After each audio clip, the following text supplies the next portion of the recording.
Espero que hoje o som esteja um pouco melhor, para que a gente possa compartilhar a palavra de Deus da melhor maneira possível. O assunto que eu senti de tratar com vocês hoje foi a respeito do juízo final, o juízo de Deus, do grande trono branco. Aí alguém pode dizer, Cristiano, mas você é um cara muito repetitivo, você está sempre falando sobre céu, inferno, eternidade. Sim, porque as outras coisas eu vejo que tem bastante gente pregando. Tem bastante gente pregando a respeito de prosperidade, por exemplo, a respeito de cura, a respeito de ter sucesso. Tem muitos coaches ensinando as pessoas a viverem bem, a terem qualidades de vida. E o que eu sinto falta é que eu sinto que existe um vazio na igreja, que hoje, graças a Deus, tem sido preenchido, não só por mim como pregador, mas muitos outros pregadores também têm surgido, que é a necessidade de pregar a respeito da eternidade, do céu, do inferno, da salvação. Porque é um assunto que por muito tempo foi ficando esquecido e negligenciado na igreja. E por conta disso, cresceu uma geração, algumas gerações da igreja foram se perdendo, porque foi surgindo uma geração de pessoas que não têm entendimento do mundo espiritual, que não têm entendimento da eternidade, que não têm entendimento do que é salvação e o que é perdição, enfim, pessoas voltadas para o hoje, para o aqui, para o agora e que se desviam facilmente do evangelho.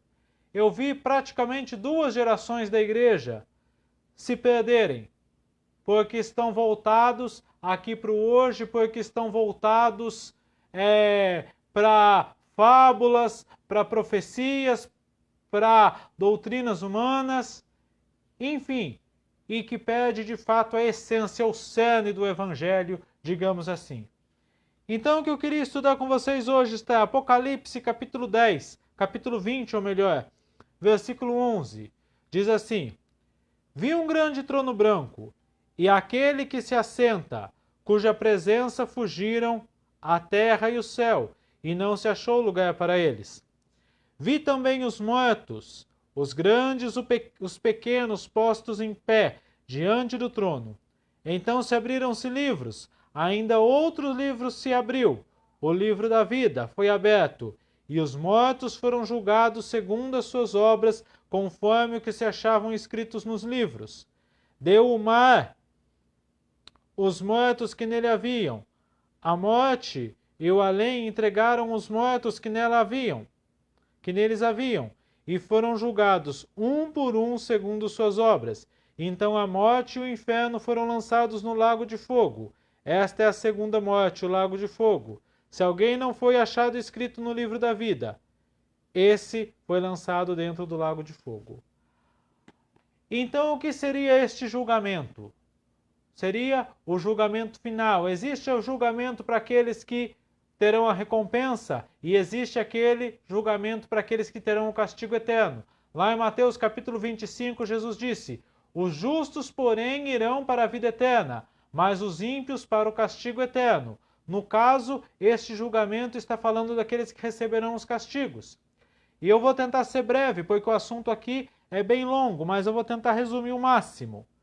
Aqui a primeira coisa que fala nesse trono, aquele que se assenta sobre ele, que da presença dele fugiram os céus e a terra. Quem se assenta sobre esse trono? Jesus é quem assenta sobre o trono. Jesus diz lá no livro de João que o Pai a ninguém julga, mas deu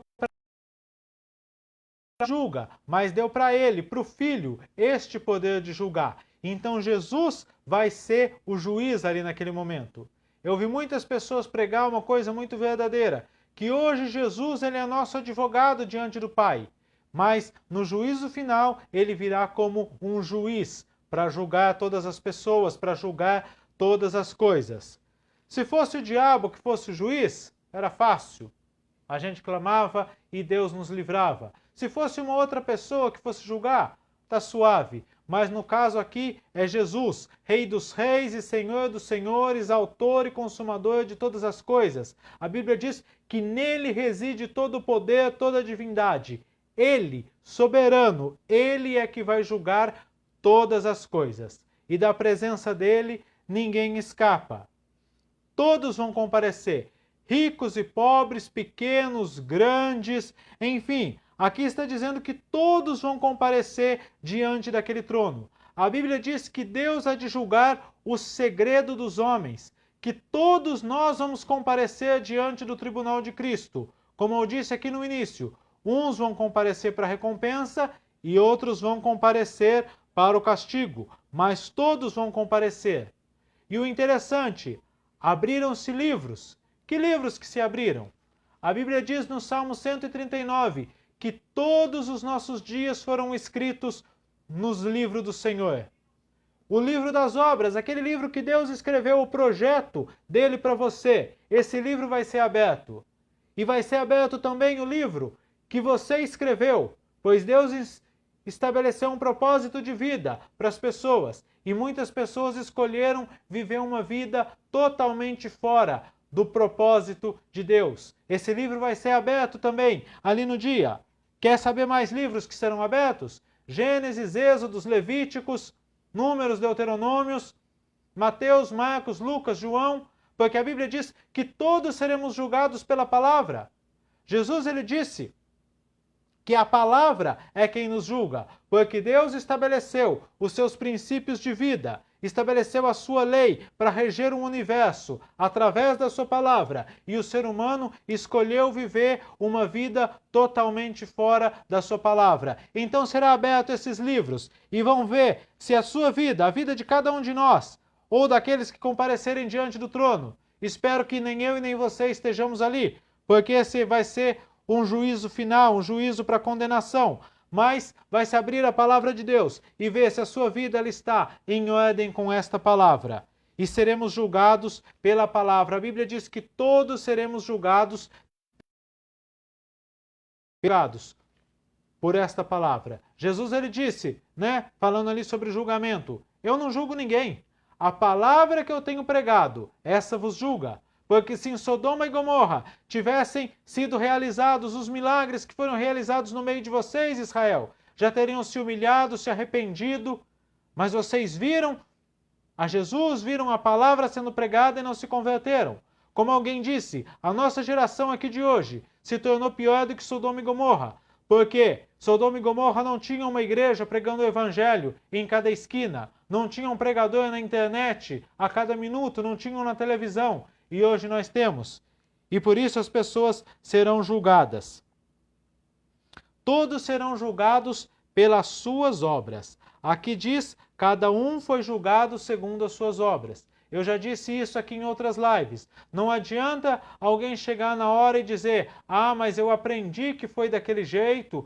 Muita gente fala, olha, meu pai me ensinou assim, meu avô, o pregador, não sei quem ensinou e eu faço o que eu aprendi e eu acredito que está certo. Todos seremos julgados pela palavra de Deus e cada um vai ser julgado pelas suas obras. Não adianta culpar um ou culpar outro. Como eu já vi muita gente dizendo, paramos de ir na igreja porque vimos uma pessoa em pecado. Não vamos na igreja porque alguém é mal educado comigo. Ou eu me desviei do evangelho porque vi coisas erradas. Você vai ser julgado pelas suas obras. É muito fácil você chegar diante de alguém e culpar outra pessoa, mas quando chegar diante de Jesus? É interessante quando você passa numa blitz. O seu carro pode estar tudo em ordem, a sua carteira de habilitação pode ter acabado de ser renovada, mas no momento que a polícia te para, você treme, não treme? Primeira coisa que você pensa, nossa, será que tem alguma coisa estragada aqui? Será que meu carro está com uma lanterna queimada que eu não vi? Será que não está dando seta? Será que tem algum problema? Será que eu esqueci a habilitação em casa? Será que eu esqueci o documento do carro? Trememos, não trememos? Agora imagine quando estiver diante da presença do Todo-Poderoso, Rei dos Reis, Senhor dos Senhores. Que desculpa que alguém vai poder dar para ele? Sinceramente. Nenhuma, não é mesmo? Cada um será julgado pelas suas obras.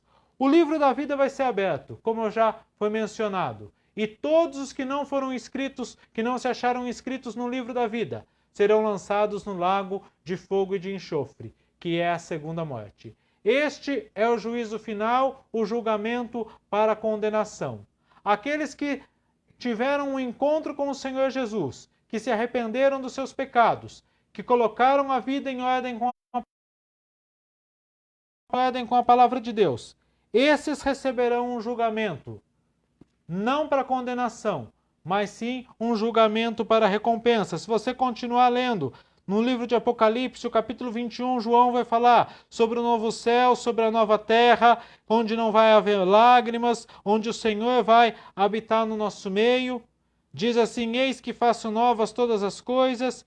Enfim, o vencedor herdará todas as coisas. Mas para você herdar a Nova Jerusalém, para você escapar desse juízo, você precisa estar em Cristo. A Bíblia diz que aquele que não está em Cristo, a ira de Deus permanece sobre ele. Mas que nós fomos aceitos a Deus no amado. Diz que todos pecaram e destituídos estão da glória de Deus, mas que somos reconciliados por causa do sangue de Jesus, por causa da graça de Deus. Então, enquanto estamos nessa terra, o Senhor nos dá 50, 60, 70, 80, 100 anos para termos um encontro com Jesus, para nos arrependermos dos nossos pecados e para colocarmos a nossa vida em ordem com a palavra, para que tenhamos direito ao céu. Agora, se você partir desta terra sem ter essa certeza, você terá uma eternidade realmente complicada. Não queira pagar para ver. Não adianta, como eu já falei, culpar outras pessoas, não adianta culpar que não conheceu, porque a Bíblia diz que o Senhor tomará vingança daqueles que não conheceram e daqueles que não obedeceram à sua palavra. Então hoje, o Senhor nos chama. A Bíblia diz: eu te ouvi num dia aceitável. Hoje é o dia aceitável ao Senhor. Eu te ouvi num dia aceitável, eu te ouvi num tempo oportuno. Então hoje o Senhor tem passado pelo nosso caminho e tem nos dado esta oportunidade de nos arrependermos e de pormos a nossa vida em ordem com a palavra de Deus. Não perca a oportunidade que o Senhor está te dando. Muito obrigado pela sua atenção. Se você gostou dessa palavra, se Deus falou com você, compartilhe para que Deus possa falar com outras pessoas também. Se interessou, pode se inscrever lá no meu canal, Cristiano Rodrigues, que tem mais palavra lá também, que a gente procura trazer para a edificação nossa, né? Edificação da igreja, edificação das pessoas. E se quiser uma oração, uma atenção especial, pode me chamar no privado, pode me chamar aí nos comentários, que eu terei todo o prazer em te atender. Muito obrigado, fique com Deus e espero que esta palavra tenha te ajudado para dar uma direção, um rumo da sua vida em direção à eternidade com o Senhor. Fique com Deus, até a próxima semana.